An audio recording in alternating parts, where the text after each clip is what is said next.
E hoje nós recebemos aqui no estúdio Mariana Bonjour, que é advogada e também consultora política. Vamos falar sobre as eleições 2024, né, Mari? Seja muito bem-vinda. É isso aí, obrigada pelo convite, sempre um prazer estar aqui. Vamos começar falando sobre cotas, né? Porque a gente quer saber como fica as cotas, a questão das cotas, né, na política esse ano. Esse ano a gente teve uma novidade, que foi a súmula 73, né, do TSE, que agora fica, eu sempre falo, a importância da gente ter algumas penas mais severas para que, de fato, né, a gente consiga seguir a legislação. E esse ano, com a súmula 73, o que acontece? Se acontecer 3 das situações que ali, né, eles identificam, que seria, se caso uma candidata mulher, ela não tiver nenhum voto ou uma votação super inexpressiva, né, 2, 3, que nem a própria família vota nela, ou caso ela não tenha tido, durante a prestação de contas, nenhuma movimentação financeira, porque a gente sabe que eleição e campanha custa dinheiro, né, então se não teve nenhuma movimentação bancária, ou se, aí a terceira hipótese, não teve nenhum ato de divulgação na campanha, o que seria? Ela não fez postagens nas redes sociais, ela não teve distribuição, não teve um santinho, uma praguinha, nada que de fato mostre que ela fez uma campanha eleitoral. Se caso houver uma dessas 3 hipóteses, não precisa nem comprovar, né? Já automaticamente entende como fraude a cota de gênero, inclusive podendo caçar a chapa toda pela fraude à cota. Em outros anos isso acontecia muito, Mari? Em relação à fraude? Esse tipo de fraude, de pessoas usarem, né, às vezes as mulheres, para fazer uma candidatura fictícia, né, só para poder preencher essa cota do partido? Infelizmente acontece muito, né, e inclusive eu gosto muito de trabalhar com dados, que eu acho que, né, contra dados não há muito argumento. Na última campanha municipal, né, em 2020, a gente sabe que pelo menos 38 acórdãos do Tribunal Superior Eleitoral, eles acabaram por cassar algum eleito em razão que estava diretamente ali ligado à fraude à cota de gênero, né? Isso que houve, de fato, uma cassação, mas imagina vários outros casos que às vezes a gente não consegue comprovar, de fato não chega à justiça eleitoral, né? E aí a gente não consegue punir de alguma forma. Mas sempre há casos assim, infelizmente. E mesmo com todo esse incentivo hoje, né, para que mais mulheres entrem na política, a gente ainda tem um número muito pouco expressivo de mulheres, né? A gente já sabe aí pelos pré-candidatos, temos poucas mulheres, né? E eu até peguei aqui um dado para compartilhar com vocês. Esses dias eu também dei uma palestra sobre fraude à cota de gênero, e aí eu fiz esse levantamento de dados para a gente ter a noção do quão pouco, né, nós mulheres somos representadas, porque nós somos a maioria, né, da população brasileira, somos mais de 52%, e se a gente for comparar proporcionalmente, né, a gente está muito subrepresentado. Falando um pouco de vereança, para a gente ter uma noção, em 2000, a gente tinha 11,58% do total de vagas de vereadores no Brasil inteiro eram ocupadas por mulheres. Isso dá 6.992 candidatas que foram eleitas. 20 anos depois, em 2020, agora a gente tem 16,05%. A gente aumentou pouco mais de 4%, né? São 9.303 em 20 anos. É muito tempo, né? Então, é questionável. Será que é efetivo, né? Eu acredito que com a súmula 73 desse ano, possa ser que a gente tenha algum avanço, porque quando a gente deixa penas mais severas, a gente vê que, de fato, tem uma efetividade maior, né? E esses números assustam. Esses são para vereadores, mas no Poder Executivo, né, mulheres à frente da Prefeitura, a gente tinha 5% só no ano de 2000. Eram 318 prefeitas que foram eleitas. E em 2020, 20 anos depois, a gente teve um avanço aí, 656, foi para 12%, dobrou, mas ainda é muito pouco, né? A gente vê, dobrou, Mariana, tinha 5, agora tem 12, né? Mas em 20 anos, né? E em pleno século XXI, com tudo que a gente tem feito, toda a legislação e jurisprudência, né? Tentando incluir cada vez mais a mulher na política, a gente ainda tem um avanço muito pequeno. É realmente um número que deixa a gente bastante preocupado, porque nós mulheres ainda somos a maioria dos eleitores, né, que tem hoje no Brasil. E ainda assim a gente não consegue eleger tantas mulheres. Seria que também estaria faltando interesse por parte das mulheres de entrar na política? Eu acho que tem vários fatores, né, se a gente for analisar.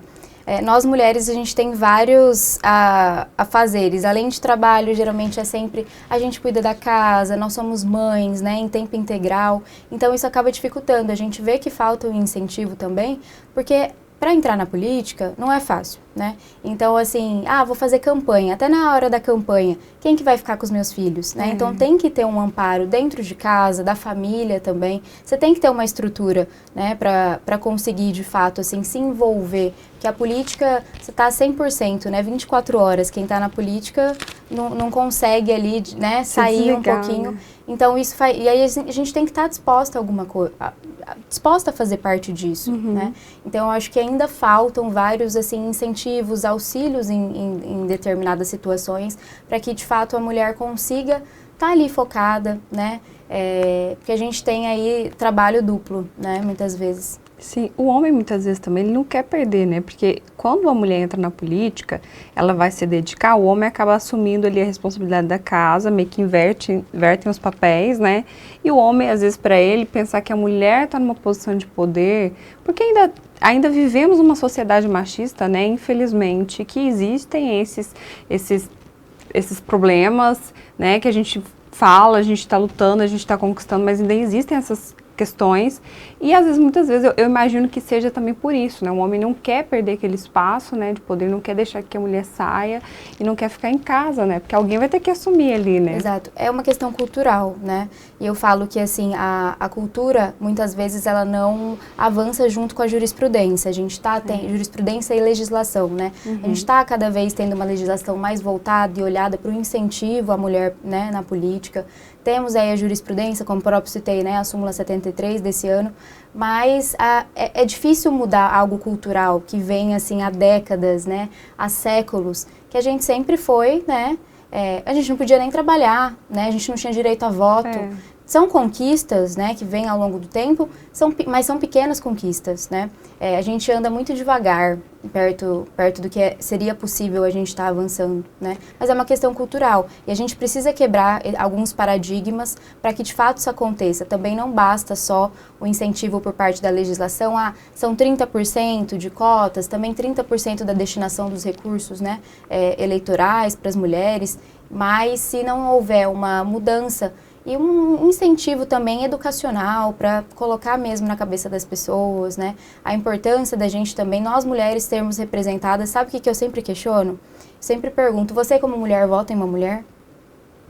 Essa é uma boa pergunta. Isso pesa muito, porque a gente começa a analisar e tentar relembrar quem a gente votou nos últimos anos, e é muito difícil a gente ter votado em mulher. Né? A gente não tem isso, eu vou dar preferência porque essa pessoa vai me representar ali dentro, né? Mulher como eu.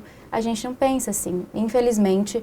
Culturalmente também a gente não está acostumado a escolher representantes mulheres. Talvez as pessoas, a sociedade ainda acha que a mulher não dá conta, não é, né? Porque sempre foi uma posição do homem. Talvez a mulher não consiga assumir esse cargo, né? Político. Que sempre foi, exatamente. Então, eu sempre jogo. Você já votou em alguma mulher? Às vezes a gente reflete, né? E, infelizmente, a resposta às vezes muitas vezes não. Realmente. Mari, você que trabalha como consultora política, está nesse meio, você sente que ainda há um tipo de preconceito, assim, por você ser mulher, falar de política com propriedade, entender? Você ainda sente isso na sociedade? Eu tenho um testemunho muito forte quando eu morava em Brasília, né? Eu estava 9 anos em Brasília, prestava assessoria, era assessora de um deputado federal e decidi voltar para o Mato Grosso e abrir minha empresa, né, de consultoria política.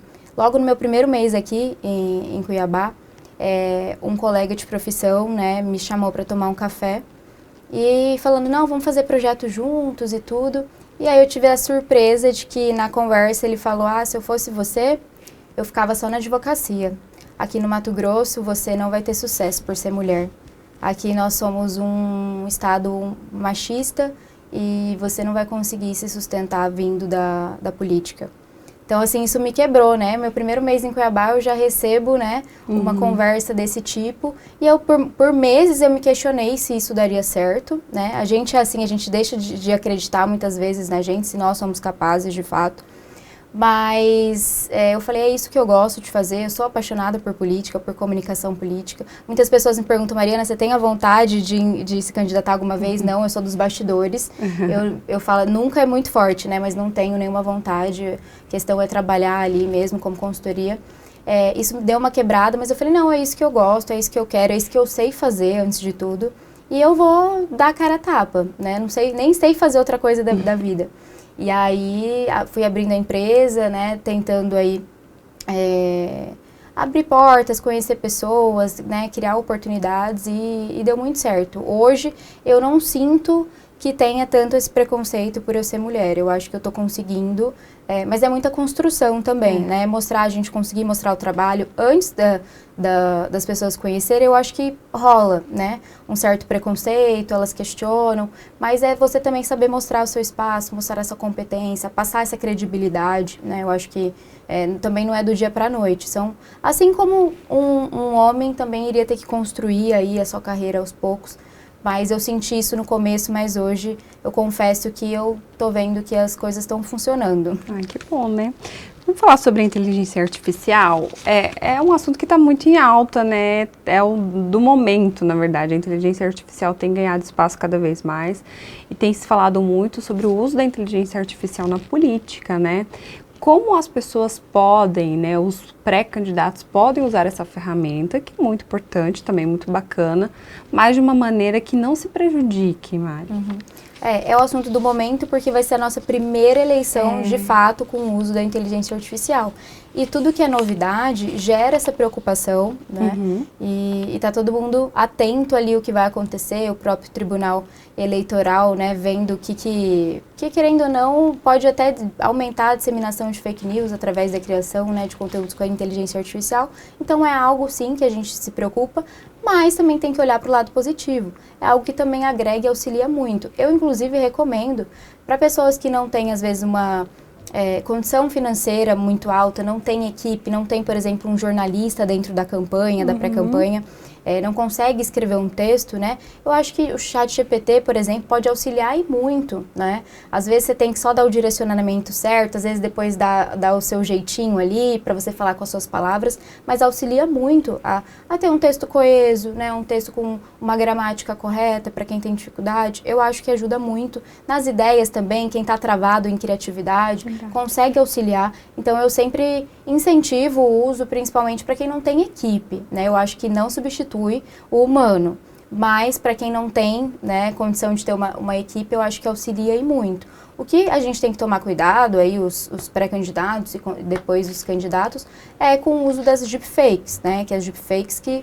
realmente é a proibição para esse ano em relação à inteligência artificial, que é você distorcer, né, alguma informação com o uso da inteligência artificial. Então, eu pego uma imagem do meu adversário e coloco ali para boca dele, né, falar, que a gente tem programas hoje que as pessoas, né, conseguem desenvolver ali discursos e colocam um discurso totalmente ao contrário. Ele defende a direita e eu coloco que ele vota no Lula, né? Então, distorcer essas informações, distorcer imagens, né, fazer algum tipo de montagem, né, que venha prejudicar o seu adversário, isso está proibido, né, com consequências aí jurídicas razoáveis, né? E uma observação que é importante também é que todo conteúdo que for gerado com inteligência artificial, você tem que necessariamente ali colocar essa informação, né? Esse conteúdo foi gerado por inteligência artificial. Tem que identificar, né? Tem que identificar. Você acha que também, Mari, as pessoas... Vamos lá, um exemplo. Um candidato vaza um vídeo dele falando alguma coisa bem assim. Você acha que também pode ter pessoas de má fé falando que aquilo lá não é verdade e é inteligência artificial, usando aquilo como uma desculpa também? Isso pode acontecer, mas hoje a gente tem inúmeras também tecnologias que conseguem ver se de fato aquele conteúdo foi distorcido, se ele é real ou se não é real, né? Mas isso pode acontecer facilmente. Vai que cola, eu vou tentar usar e colocar a culpa na inteligência artificial para falar que eu não fiz isso. Confesso que eu nunca vi ninguém fazendo isso. Sem querer escapou, alguém gravou eu falando uma coisa que não podia, e aí eu vou tentar justificar falando que foi um conteúdo ali criado, né? Não vi isso acontecer, mas é uma possibilidade, pode ser que a gente veja aí alguns acontecimentos. E para a gente encerrar, eu queria que você trouxesse algumas dicas, né, para os pré-candidatos, né, como eles podem usar as mídias sociais da melhor forma possível, né, que é uma ferramenta tão importante que consegue alcançar tantas pessoas. Exatamente, eu falo que hoje é indispensável a gente fazer uso das redes sociais, até porque o Brasil é o terceiro país que mais consome conteúdos em rede social do mundo. Então você vê que o brasileiro de fato está dentro das redes sociais e a gente tem que estar onde o eleitor está, né? Então fazer o uso, algumas dicas aqui, entender muito bem quem é o seu tipo de eleitor, o seu público, se ele gosta mais de Instagram, Facebook ou TikTok, que aí você tem que de fato gastar energia e tempo na produção de conteúdo no canal que o seu público vai estar, né? A importância de impulsionamento, né? As pessoas às vezes têm dúvida, mas pode mesmo fazer impulsionamento? O que não vai poder nessas eleições é o impulsionamento no Google e no YouTube, né? Porque o Google falou que não vai se submeter a algumas regras da Justiça Eleitoral, né? Não aceitou e não vai poder, mas Instagram e Facebook vai poder. O TikTok nunca pôde para política fazer impulsionamento, mas Instagram e Facebook absolutamente tranquilo. Eu falo, use e abuse do impulsionamento. É uma forma de você chegar nas pessoas que não te seguem, né? Não veem o seu conteúdo. Então, faça ali, né? Focado no seu público, entenda um pouquinho quem é o seu público e faça ali bem destinado, né, a esse tipo de pessoa. Também uma outra dica é o uso do WhatsApp. Às vezes as pessoas esquecem, né? O WhatsApp, a gente usa mais o WhatsApp do que qualquer outra rede social. A efetividade é muito alta. Então, se você cria uma lista de transmissão, né? Manda uma mensagem, os vídeos de campanha, todo o material ali, né? Ao decorrer das 7 semanas de campanha, você tem que ser lembrado também, né? Então, não é só você pedir o voto uma vez. Tem que fazer isso com constância, você tem que criar um relacionamento com o eleitorado, né? Então, falar com ele várias vezes, não é só uma vez durante a campanha. Então, a importância de estar sempre, como a gente é restrito de tempo e espaço, as redes sociais, o telefone, né, o WhatsApp é importante para isso, para a gente estar em contato com constância, né, com esse eleitorado, para eles estarem lembrando de você. Então, usar o WhatsApp, porque é muito mais certeiro. Você chega ali no privado, né? Às vezes, um conteúdo pode não ser entregue por causa do algoritmo, a gente não entende muito como funciona isso. Sim. Mas se você mandar uma mensagem ali no particular da pessoa, ela pode às vezes demorar, mas com certeza vai ter efetividade, porque ela uma hora vai ver a sua mensagem. E número de seguidor também, eu acho que é uma coisa que você pode esclarecer pra gente encerrar aqui, não quer dizer que é o número de eleitores, né? Exatamente, porque às vezes você é um influencer, você tem ali 30, 40 mil seguidores, só que as pessoas gostam de você como influencer, ela não vê você como uma possível, né, uma possível vereadora, uma possível, às vezes, prefeita, porque ela não vê credibilidade ou não vê que você tem perfil para aquilo. Então, isso não significa absolutamente nada. Eu já vi casos, assim, de pessoas acreditarem justamente por isso, mas eu sou muito conhecido. De fato, você é muito conhecido, mas isso não significa que você vai converter todo esse conhecimento, esse alcance que você tem em voto. Voto é uma coisa muito mais difícil de ser conquistada. Verdade. Mari, muito obrigada pelas suas informações aqui mais uma vez, viu? Nosso canal está sempre aberto para você e parabéns pelo seu trabalho também. Obrigada, fico sempre à disposição, sempre um prazer estar aqui compartilhando com vocês. Obrigada. Se você gostou da nossa entrevista, deixe o seu comentário para a gente, compartilhe também nas suas redes sociais.